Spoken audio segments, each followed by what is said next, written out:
It's been 10 years of nomad life. I first came out here to Thailand when I was 25 and I'm turning 30 freaking 5 this month. Oh my God.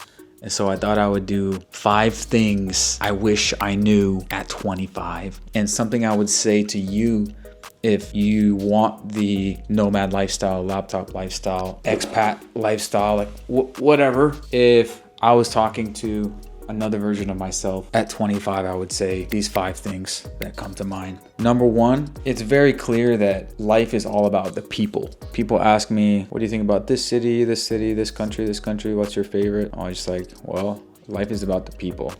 Who are you with? When we think back on our memories, and it's all about the people they were with the friends that we met, right? The relationships we had. And so what city are you in around the world? Like, who gives a fuck, right? It's about your friends. It's about who you're with. It's about who you share the experiences with. That's something that is very clear. Another one that is very clear and something on my mind now is when you're starting your online business, building your career or whatever the fuck, ideally you can just follow someone who has already reached the goal that you're trying to reach and literally just copy exactly what they did. Example for me right now, just about 6 months ago, I discovered this guy on YouTube. His channel is called Matthew Larson 1000x Leads. And he sold 3 agencies before, and now he's doing a YouTube channel about how to grow a digital marketing agency. And basically, I found this video where he's laying out the complete funnel and diagram of his digital marketing company, all from the marketing to the delivery to the systems. And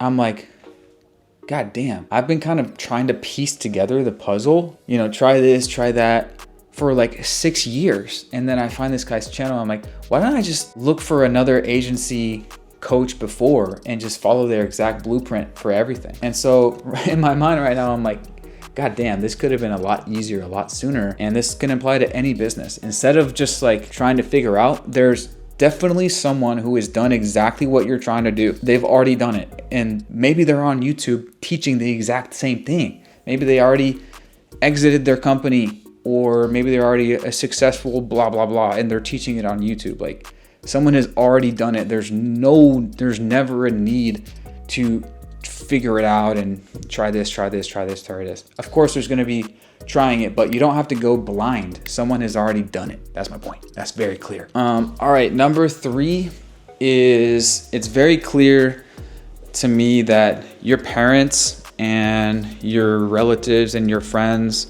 like, they're gonna support you, like, no matter what.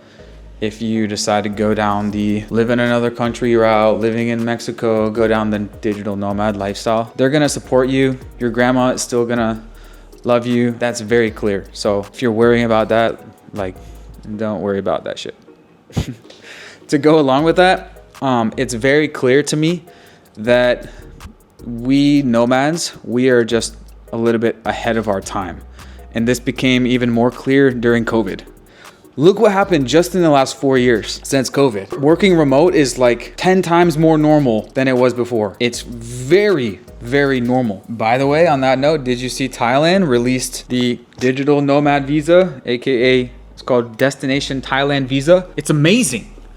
So check it out. More countries are gonna be doing this. They want remote workers to come out here and post up.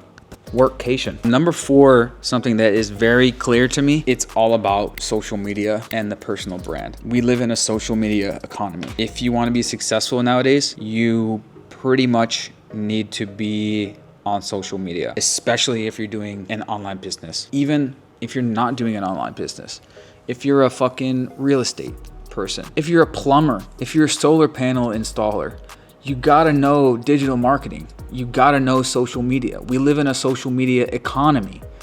Everything is social media. We live in a social media economy.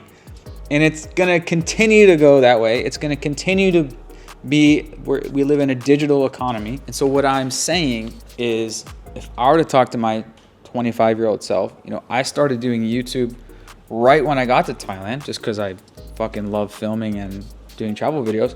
But I would tell myself, do more, take it more seriously than I even did. Like, building your personal brand is the best business.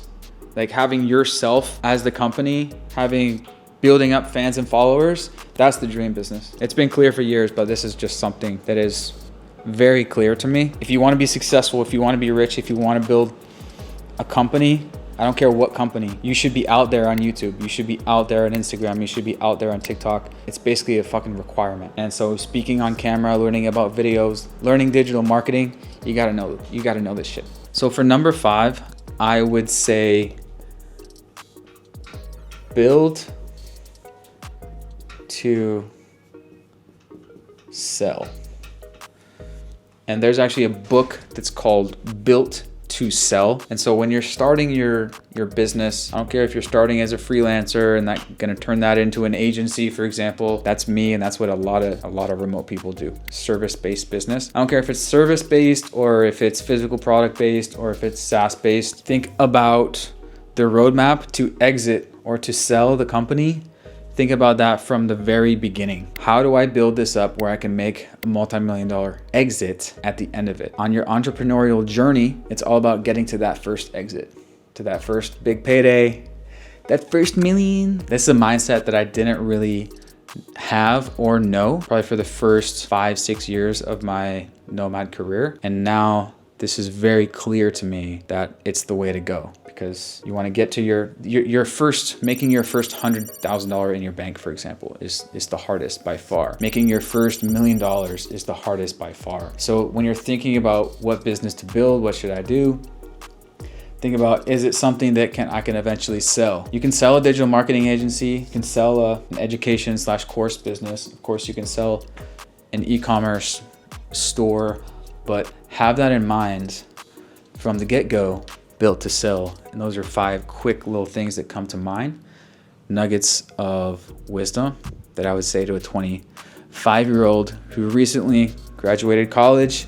And I was like, fuck, I just want to travel and make money online and be a nomad and live in Thailand and be one of these guys on YouTube like Jabril and High on Life and Fun for Louie. These guys, I was just watching YouTube. I was just dreaming. And this was me at 23, 24, living in my apartment with Parker. We split a $950 a month apartment. I slept on the couch for a full year before coming out to Chiang Mai in 2015 for the Dropship Lifestyle Conference, actually October of 2014. And so I was right where you were 10 years ago. And even just saying this is pretty surreal. And I will add a bonus here at the end. It's pretty clear to me. I think this is my graduation, if there's an official graduation, from nomad to expat. I think once you live abroad and you realize, oh fuck, living abroad is actually, living in other countries is the shit. It's so fun. It's like, you can't go back to America. It just feels and really boring. But then again, that ties into life is all about the people, right? You meet your group of expat friends. They're from Germany, they're from UK, they're from Australia. My group of friends is from everywhere in the world. Living in a city in like Bangkok, New York City of Southeast Asia, that's pretty cool. But it's not just about picking one place. It's about being wherever the fuck you want to be, whenever the fuck you want to be. That's the whole idea of the digital nomad dream. It's not just this place. It's having the option. Every summer I go home and I visit for a month. Just got back a few days ago. 10 summers down. Every July I went back for the month of July. Haven't missed one. So it's the freedom to be where you want, when you want. You know, even when I'm back home, brothers and sisters, they'll come. And then, you know, my cousins are coming. It's family reunion time around the 4th.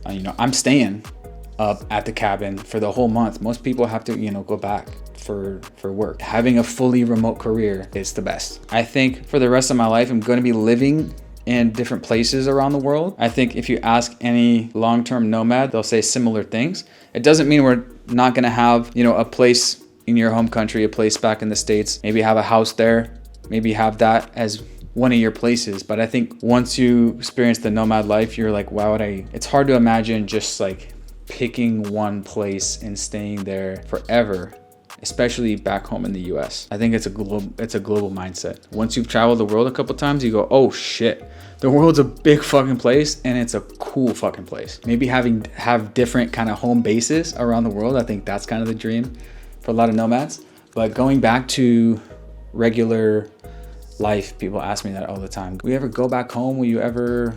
No. Short answer, no. I think once you love travel and living abroad, then you realize, yeah, this lifestyle is the shit. And you have a fully remote job. If you want to go home and spend a half the year with your parents, okay, that's great. If you have to go home for multiple years for whatever, okay, that's great. But it's a world is your oyster type mindset. All right, guys, that's it for now.